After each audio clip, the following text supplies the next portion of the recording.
People often ask me what is the most dangerous tool or tools that the CIA has in its possession. And sometimes I tell people on podcasts about these devices that seem to come straight out of a James Bond movie.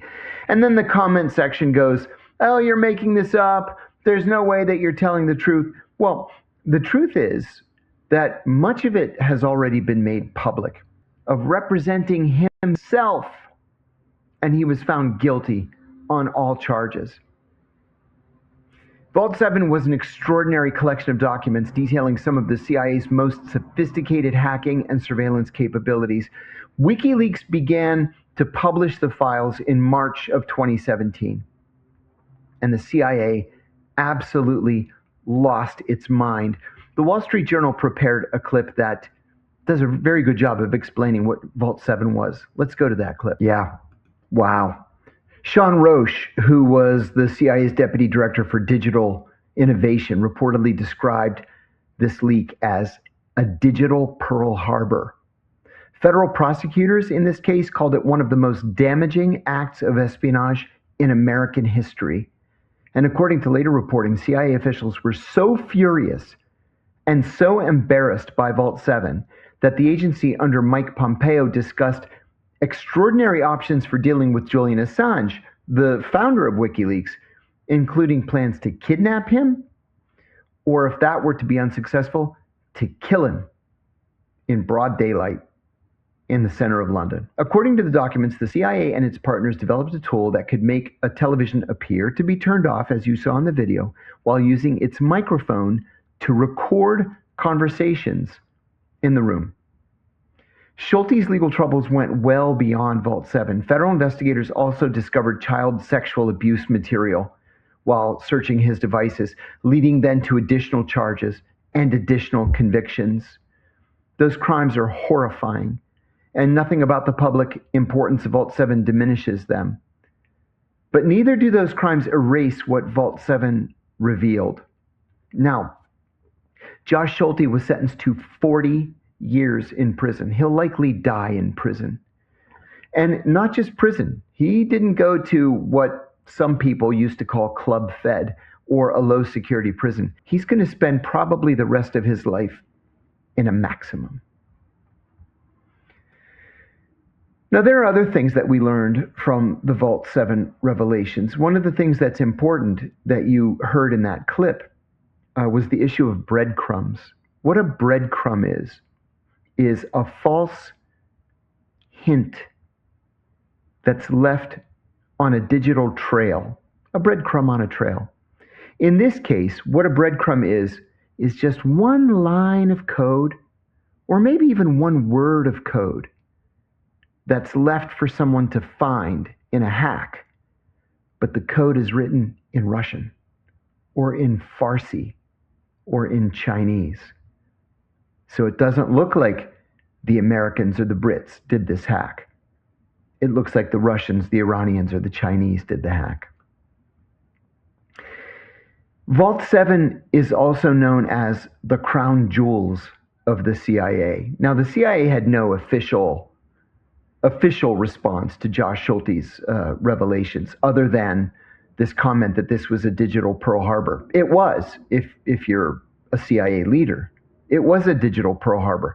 I, for one, am glad to know what the CIA can do against me as a private citizen. But at the same time, it exposes these highly classified secrets to hostile foreign powers. One of the things that wasn't in that clip was another revelation coming out of Vault 7, that the CIA can remotely take over by hacking the computer in your car. Now, why would they do that? Why would they hack into the computer that runs your car? I can tell you why. To take over the car to drive you off a bridge, or into an abutment, or into a tree, so that it looks like it was just a terrible accident when they find your dead, mangled body. Or it looks like a suicide.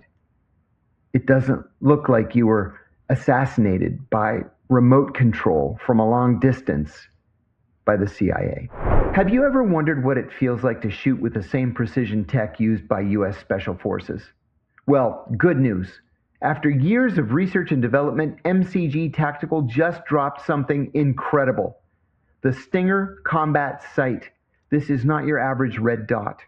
Using holographic technology, once reserved for elite military and law enforcement, the Stinger delivers crystal clear precision, so accurate you could hit a dime at 300 yards without even trying. This is the exact same level of technology used by the pros, but here's the twist. Most sites like this go for $600 or more, and people happily pay it. But right now, through an exclusive deal with MCG Tactical, you can get this mil-spec sight for under $200, and it gets better.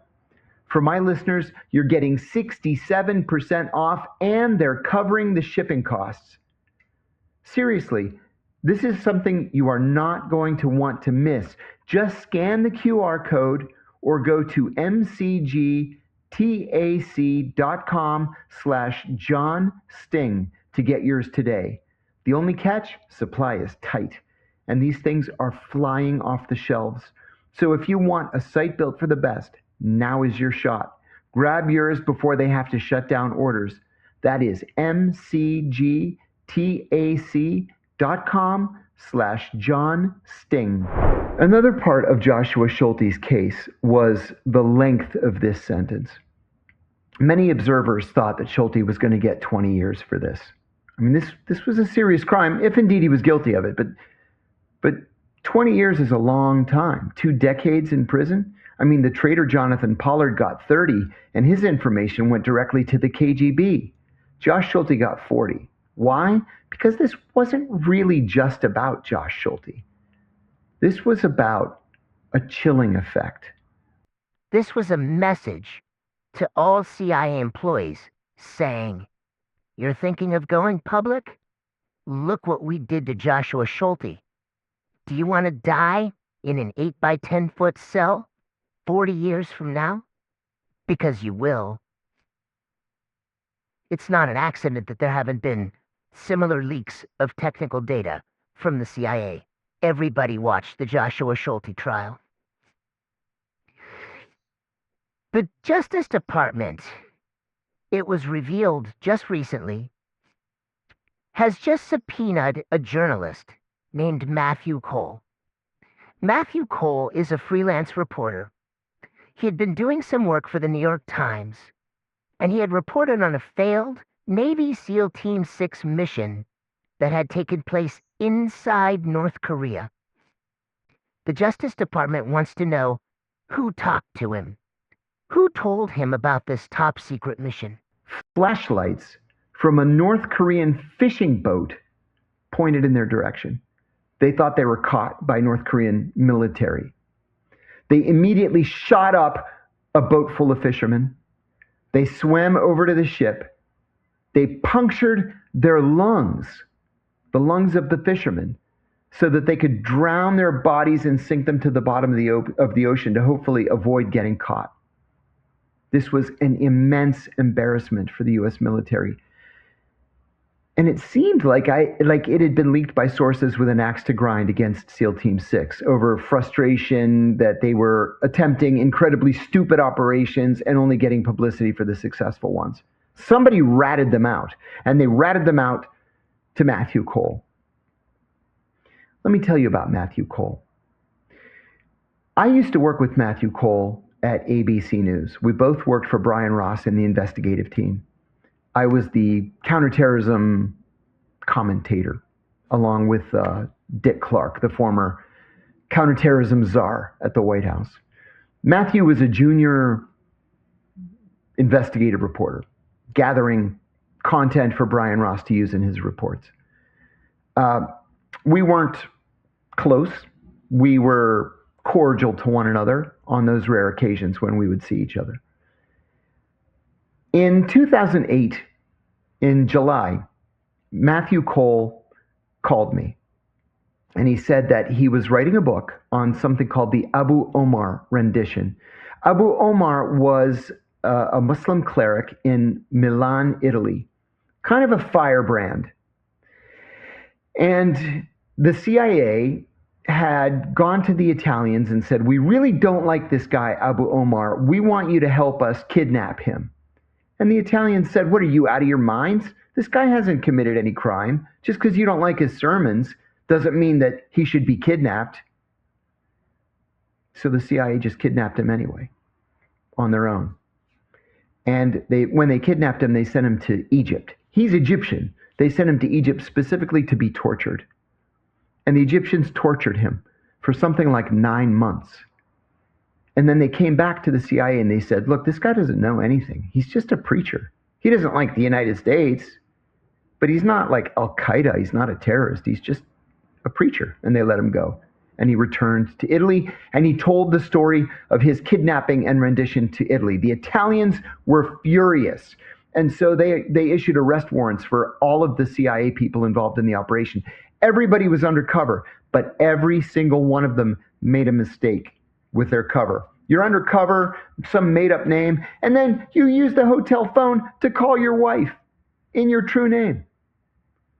Or you're undercover and you go souvenir shopping and you use your actual credit card in your real name. They were able to identify every one of these guys. Almost all of them escaped. A couple of them had like serious multiple felony arrest warrants issued against them. This was an operation that caused immense embarrassment to the CIA. So Cole was writing this book about it, and he emails me. And he says, "I have this list of 12 names. Do you know any of these guys who I could interview for my Abu Omar book?" And I looked at the names. I said, "I don't know who any of these people are. I can't help you." He sent me a second email with a list of another 12 names. And he said, "Can you introduce me to any of these people?" And I said, "Look, kidnapping wasn't my thing at the CIA. You obviously know this issue far better than I do. The only thing I know about Abu Omar is what I've read in the Washington Post. I don't know any of these people." And then he sent me a third email. And he said, "What about the guy that you mentioned on page 160 something of your first book? I think his name is John." And I said, "Oh, you're talking about John Doe. I don't know whatever happened to him. He's probably retired and living in Virginia somewhere." I forgot about it. 3.5 years later, I was arrested by the FBI and charged with 5 felonies, including 3 counts of espionage. Espionage sometimes carries with it the death penalty. I was looking at 45 years in prison. Why? Because Matthew Cole was never writing a book about Abu Omar. In fact, the cover of the book, which he had sent me as a PDF, he just made it up on the internet. Matthew Cole was secretly working for the Guantanamo defense attorneys. And so he passed John Doe's name to the Guantanamo defense attorneys, and they wrote a classified motion asking the judge to allow them to depose John Doe. The judge recognized this as a leak. And so the judge turned the name over to the FBI. The FBI went to the Guantanamo defense attorneys and said, "Where'd you get this name?" And they said, "We got it from Human Rights Watch." And then they went to Human Rights Watch and said, "Where'd you get this name?" And Human Rights Watch said, "We got it from our investigator, John so-and-so." I don't remember his name anymore. And then they went to John so-and-so. "Where'd you get this name?" "I got it from Matthew Cole." And then they went to Matthew Cole. "Where'd you get this name?" He says, "John Kiriakou gave it to me. John Kiriakou was my source." And then they arrested me and changed the course of the rest of my life. I went to prison for 23 months because Matthew Cole ratted me out to the FBI and then to the grand jury. Now Matthew Cole is a champion of press freedom. He refuses to out his sources for this SEAL Team 6 book that he wrote, or article, or whatever it was. But it wasn't just me that Matthew Cole did this to. After he left ABC News, he was asked to leave ABC News because of my case. He couldn't be trusted as a journalist. He had lied. And he ended up at The Intercept. Well, Reality Winner was a translator at NSA.